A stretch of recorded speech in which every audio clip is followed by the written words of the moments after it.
کیونکہ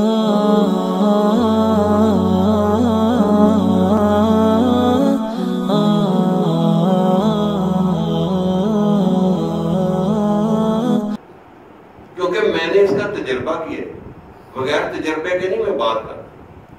کسی زمانے میں ہم بھی کافی موبائل کھولتے تھے، 2-3 گھنٹے میں کھولتا تھا، وہ بھی میرے لیے زیادہ تھا۔ پھر میں نے کم کر کے 1 گھنٹہ کر دیا۔ اب 1 گھنٹہ کھولا تو ہر وقت فون۔ اب گھنٹیاں بج رہی، میں پھر فون رکھ کے ایسے مراقبے میں گیا۔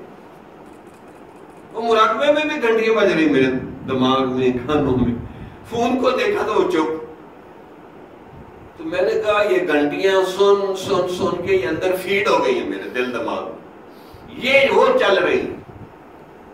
تو میں نے کہا اگر موت کے وقت گھنٹیاں بجنے لگ گئی تو کلمہ کدھر سے ملے گا؟ پھر میں نے تھوڑی سی اس میں تبدیلی کی کہ اپنے حضرت کی زبان میں اللہ اللہ اللہ کی گھنٹی لگائی۔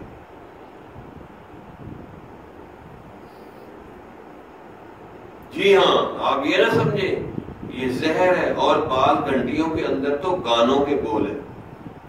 یہ بھی آپ کو بتا دوں، جو کمپنیوں نے لگائے ہوئے ہیں نا گانوں کے بول ہیں بیچ میں، وہ سن سن سن سن سن کے آپ کا دل دماغ سن ہو جائے، تباہ ہو جائے گا وہ۔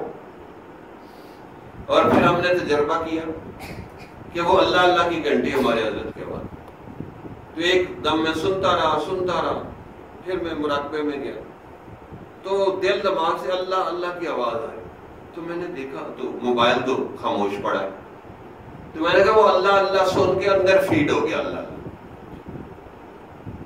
تو تجربات کیے، تو یہ جو دن رات آپ لوگ گھنٹیاں سنتے ہیں نا، یہ آپ کو کلمے سے محروم کر دیں گی، میں آپ کو بتا رہا ہوں۔ پھر نہ آپ کہنا کہ جی ہمیں بتایا نہیں کسی نے۔ تو میں نے پریکٹیکل کیے، تجربات کیے، کیونکہ مشائخ تو تجربات کرتے ہیں۔ تو اس لیے excess of everything is bad, ہر چیز کی زیادتی بری ہوتی۔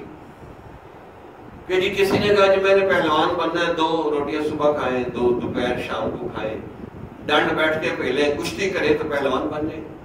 کوئی کہہ رہے جی میں نے تو 10 دن میں پہلوان بننا اور روز 50 روٹیاں کھائے، پہلوان بنے گا قبرستان جائے گا، اس کو موت آ جائے۔